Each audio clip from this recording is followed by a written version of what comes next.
Most architectures require that data that you want to access is properly aligned. If you, for example, want to read from a variable or write to a variable, this variable needs to be at an address with a certain property. And most of the time, you don't have to deal with this alignment requirements because the compiler is doing the job for you, somehow in the background. But still, I want to give you a background about what happens in the background. So this is first of all interesting to know what a tool is doing for you. But I also will show you a few examples where you actually can observe that the compiler was taking care of this alignment requirements. Now, first of all, we have to actually understand what this alignment requirement actually is. And here we have to distinguish between the types of data that needs to be accessed. And here we distinguish between array types and struct types and all the other types, the primitive types. So for example, int and char are primitive types, and with that I want to give you a first example. We will have a variable a of type int, and we assume that int has 4 bytes. You know that the size of an integer is platform dependent, but 4 bytes is what I, for example, have on my machine. And b is a variable of type char, which always has 1 byte, independent of the architecture. Now this variable a is aligned if it's located at an address which is a multiple of 4, and otherwise it's not aligned. So if we think of that in memory, we can visualize that with a picture like that, where we have a few memory cells. And then, for example, here we have in this block of 4 memory cells the variable a. So that's the memory location for a. And if this address here is a multiple of 4, variable a would be aligned. And then you can efficiently read from this variable or write to it. Now let's assume the address is 1024, which is 2 exponent 10, then variable a would be aligned. And if this here was the memory location for variable b, then b is also aligned, because b has a size of 1 byte and every address is a multiple of 1. So b will always be aligned, no matter where it is stored in memory. But now let's also consider a situation like this here, where I actually will need a few more memory cells, as you see, where we have here the memory location for b, also at address 1024.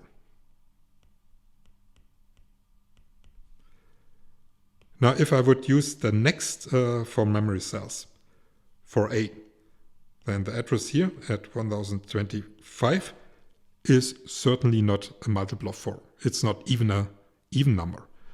So what would be the next address where we could store the variable a?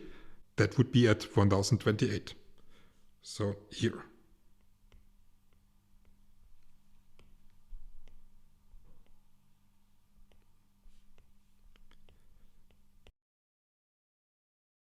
And maybe I also should denote here this address, which is also 1028. So that means in this first case, we have these 2 variables in memory after each other without a gap in between. And in total, we occupy a block of 5 bytes. In this second case, we need for these 2 variables actually 3 more bytes. We have a gap between b and a. So in total, in the second case, we occupy 8 bytes. And this was necessary so that a and b in both cases are properly aligned.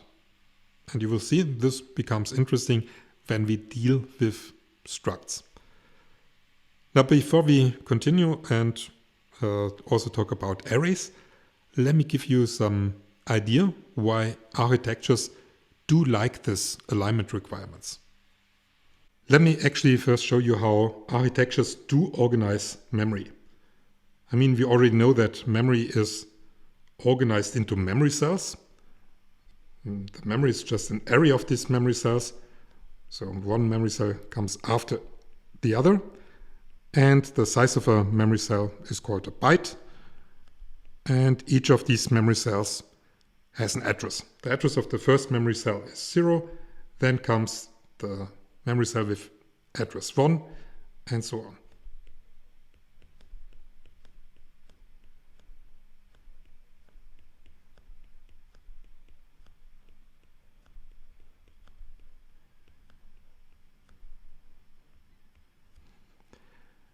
But then architectures also organize these memory cells into blocks of memory cells.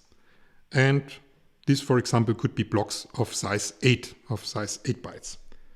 So then this here, from address 0 up to here, to address 8, would be the first block, the block with index 0. So in blue, you always see the index of a corresponding block. This here would be block 1. And after that, we would have block with index 2. And this, for example, is how the Ulm realized on this ICE40 FPGA is organizing its memory. Because with one fetch instruction, this architecture can, for example, copy the content of this block into a CPU register. The CPU registers for the Ulm have the size of 64 bits, so it makes sense to organize memory into blocks that do have the same size as the registers. And that means if I, for example, want to fetch 8 bytes from address 0, I can do this with one instruction. If I want to fetch a single byte, for example, here, I also can do this with one instruction. I still would fetch the complete block somehow, but from what was fetched, I cherry pick this by doing some shifts, and then I also can zero extend it or sign extend it. But the fact is that this fetch instructions, and the same is true for store instructions, always technically operate on 8 bytes in memory, because they always access just a block. And that means if I, for example, would like to fetch 2 bytes, I can do it if these 2 bytes are located here. But I would have a problem if these 2 bytes, for example, would be located here, if they overlap with 2 blocks, because then I certainly need 2 fetch instructions to get these 2 bytes. I first have to take advantage that I could fetch block with index 1, cherry pick from that 1 byte, and then I would have to fetch another block and cherry pick from there the other byte. So that would mean if I have these 2 bytes at an address which is not a multiple of 2, I cannot do it with one fetch instruction. So this already gives you an idea that it would be nice to have 2 bytes always at an address which is an even address. The same is true, of course, if you, for example, would have 4 bytes. If the 4 bytes are located here, then you can fetch the complete block with index 0, and from there you would take this part. The same would work if these 4 bytes are located here. It would not work, however, if these 4 bytes would overlap with 2 blocks. So obviously, when the address is a multiple of 4, these 4 bytes never can overlap with 2 blocks. They are then guaranteed to be within just 1 block. Now the rationale for the alignment requirements for an array, I want to again explain with an example. Let's say C is an array, let's say with 3 elements of type int. And again, we assume that an integer has 4 bytes. Then we can think of the memory location of this array and its array elements like that. We have here, for example, the memory location for the first element. So C with index 0, here C with index 1, and here C with index 2. And of course, in this case, we would have here actually 4 bytes used for each of these array elements. Now, if this here, for example, would be an address which is a multiple of 4, and each of these elements has a size of 4, then all elements would be aligned, and there would be no gaps in between. So again, think of the example where this address is 1024. Then we have here 1028 and here 1032.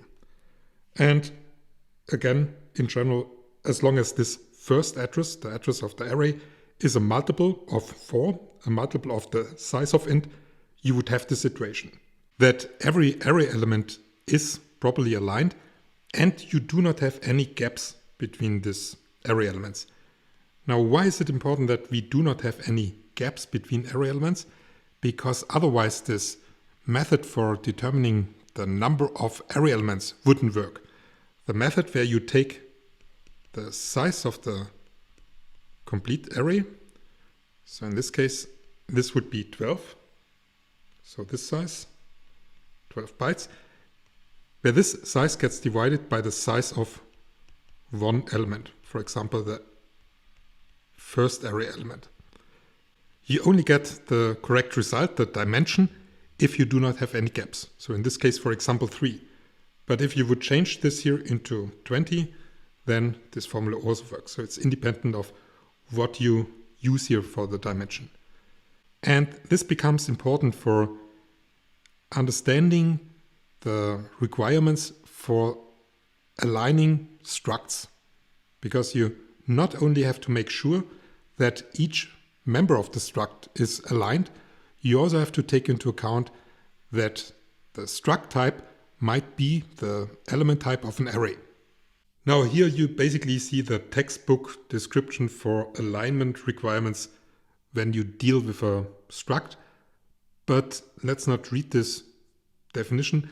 Let's try to figure out the rules by looking at certain examples, and then you see it's actually not that hard. In these examples I will always use the same setting. Up here I will declare different structs, and in function main I will print out certain things, like for example for each member the size of this member. So for example in this case the size of a character, which always gives me 1, the size of an integer, which on my machine gives me 4, then also the size of this type that I declared above, let's call it x, so that is something that will change and that I actually want to figure out. Then I also define an array of this type with 3 elements, for example. I print out the size of this array, which of course also changes, it depends on the struct, and then I also print out the number of elements in this array. So this should be here 3, because that's the dimension that I have chosen here. And of course, you also can say that y always should be the same as 3 times x. So, of course, now I can simply run the program, see what x and y is, or I try to figure it out by considering variables of this type struct foo, what is required so that each member is aligned, and that I actually also can have an array of this type where array elements do not have a gap in between. And for this I will consider how these elements of this array foo need to be placed in memory so that all members are aligned and that I do not have gaps between these array elements. So here, for example, should be the memory location for foo with index 0. Here the memory location for foo with index 1. And you will see that it's actually sufficient to just consider 2 array elements, but just for double checking it, I also consider a 3rd array element. And I assume that the address of this first array element, so here, is actually 0. The reason for that is that at 0, everything is always aligned, because 0 is a multiple of every positive integer. And this will simplify things. So this first member, A, certainly can be placed here. So this could be the memory location for member A. So here would be address 1. The next member, B, therefore should be at address 4. So that would be B. And then things would work. So for this array element, the member A would be here. at address 8, and at address 12 we would have member B. For the third array element we would have here member A at address 16 and here at address 20 the member B. And now this array elements foo0, foo1, foo2 come in memory one after each other without any gap in between. You see, this is the memory location for foo0, and immediately after that, without any gap, comes the memory location for foo1, and after that the memory location for foo2. Also, all the members for each of these elements are correctly aligned. But between the members we do have some gap. There is some space between the member A and member B. And this space, which is required to fulfill both alignment requirements for arrays and for members, is actually called some padding that was used to fulfill them. Now the size of one variable of this type will be 8. So that's the size of one variable of type foo. And now you see, when you would change this address 0 to something which is a multiple of 8, still everything works. For example, add here 88 to every address, then you see still A is always aligned, B is always aligned, and you would not have any gaps between array elements. So simple thing, and that means what we should see here when we run the program is that the size is 8 for one of these variables of this type, and the size of the array should be 24. For determining the size of this struct, this is actually already good enough. If you are interested in more, for example, the alignment requirement for variables of this type struct foo, check out the following. If we would not add a multiple of 8, but just a multiple of 4, for example, just 4, then things also still work. Then we would have here address 4, here 8, 12, 16, 20, 24, 28. And then you see still all members are properly aligned. We do not have any gaps between these array elements, and an alignment of 4 is actually exactly the alignment requirement, the minimal alignment requirement for this data type. So here we have the following. The size of this type would be 8, and it needs to be aligned to 4.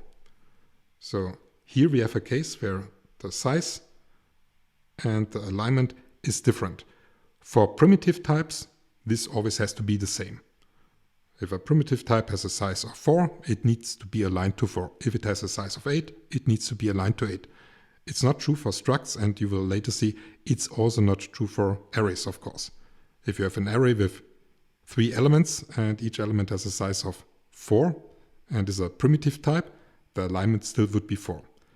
So for structs, by the way, the general rule for computing this alignment would be you take the alignment requirement for each member. For A it would be 1, for B it would be 4, and then you take the least common multiple. In this case, this is just 1 times 4, so 4. And this gives you the alignment. But we will mainly focus here on the size, so just some additional background information. Now let's also try this method for this example where I basically just swap the members in this struct. So the member B with type int comes first and then A of type character. So here again I start at address 0 and I place here now member B, which has 4 bytes. So that's the memory location for B, and that means here I'm at address 4, and here I certainly can place a character of size 1. Now, if that would be the size of foo0, I actually would have a problem. Not with this first element, all members would be properly aligned, but then the next member would have to start here. So that would have to be foo1. And here then we would have the memory location for B at address 5. And then B would not be aligned. So this is not how it works. So we have to rethink things. For the next element in this array, the element foo1, the member B should be at an address which is a multiple of 4. And that means we should place the next element, for example, at address 8. So let's do that. Let's say here is 8, and we would place here B. Then we could place here at address 12, member A. Then for the next array element, we could place here at 16, again B, and then again here A at address 20. And then we would have actually this here as memory location for foo0, because there has to be no gap to the next array element, foo1.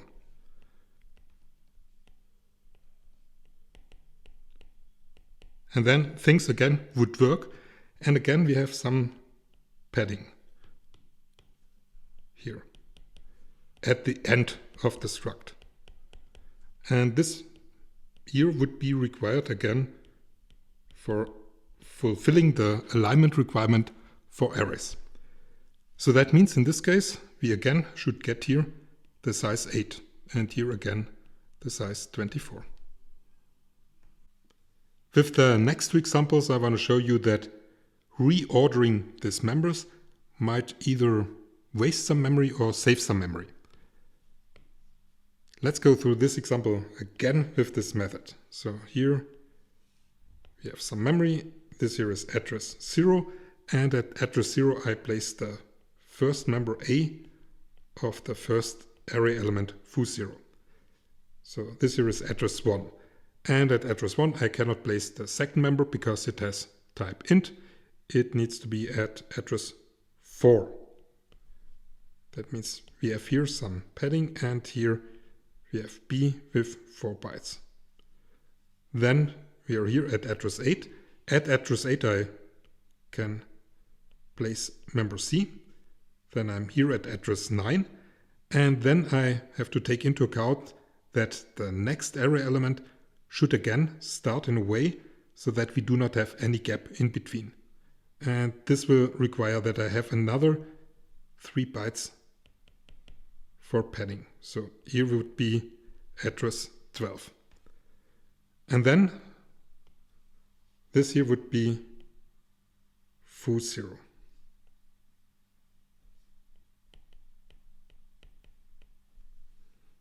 And now we double check things.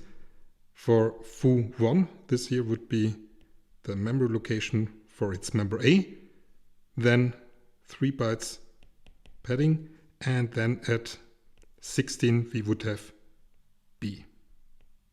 So this here would be 20. And then here comes C, so that would be 21. And then here at 24 we would basically have the end of foo1. And then here comes foo2. So that means the size of this type would be 12. So here you should see 12 and here you should see 36. And we need 12 bytes, even though member A just needs 1 byte, member B just 4 bytes, member C just 1 byte. So actually we just need 6 bytes for the members, but we need also 6 bytes for meeting all these alignment requirements. Now let's look into this example, where I simply rearranged these members. So now I have the order A, C, and then B. And in memory, this now can be arranged like that. So again here, address 0. Here I can place member A. Then immediately after that, member C, of course, because C is aligned at address 1. So this here is address 2. Then the next member, again, needs to be aligned to an address which is a multiple of 4, so at address 4. And then I have here B. And that means here I have address 8. And that's it.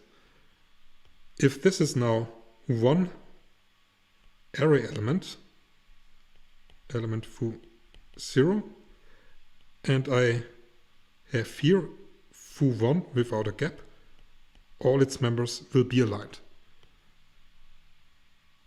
A will be at address 8, C at address 9, then here is 10, and here would be 12.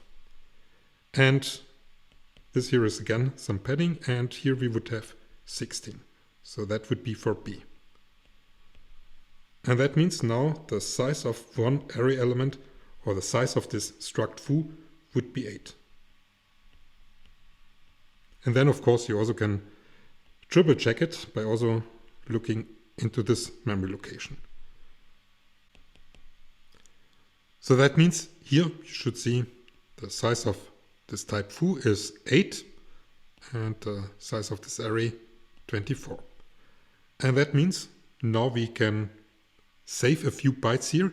I mean, now we just waste 2 bytes for meeting the alignment requirements. One last example so that you appreciate what compilers are doing for you and that you're happy that you don't have to do this by yourself. This example is interesting not because I'm using here these types U32 and U16, but because this first member actually is an array. But back to this types U32. U32 is an unsigned integer type with 32 bits. A byte has 8 bits, so that means the size in bytes is 4 for this element type of this array. The size of U16 is therefore 2. Now that means for these members we have the following sizes.